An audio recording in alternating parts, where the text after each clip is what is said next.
Today I'd like to talk about Zenkutsu Dachi or front stance, and initially I want to talk about the shape itself. You want to step your feet want to be 2 shoulder widths apart.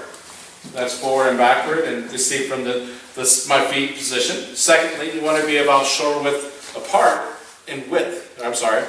The front knee doesn't want to poke out to the side. It actually wants to have a plumb line to the inside of the big toe, and you should almost feel like it's a natural curve. If you feel like there's an impingement in the hip or in the ankles, you might be pushing out too far or falling in too much. Think about where that leg position is. Secondly, the rear foot does not want to be perpendicular to the front foot. It wants to be pointing in the same general direction.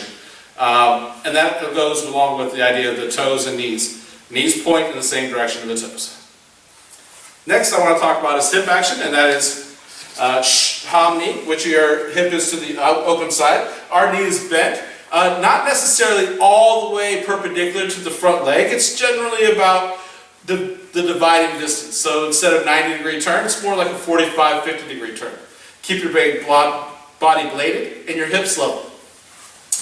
Shomen, your body is square. Your shoulders and hips should be in the same alignment. There should be one plane here. Try not to overturn or even have the hip back and reach forward with the shoulder.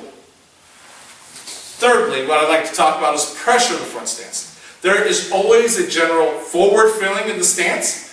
At first, it's the idea that your front knee is bent and your weight is kind of just being supported by the front leg.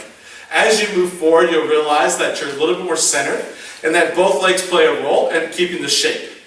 Once you get about down level, you should start to feel like the idea is I can hold, no matter what shape I hold, I still have the feeling of pushing off my rear leg and pushing my way forward. Shorter stances, longer stances, it doesn't matter, it's controlled through the rear leg. Thirdly, on the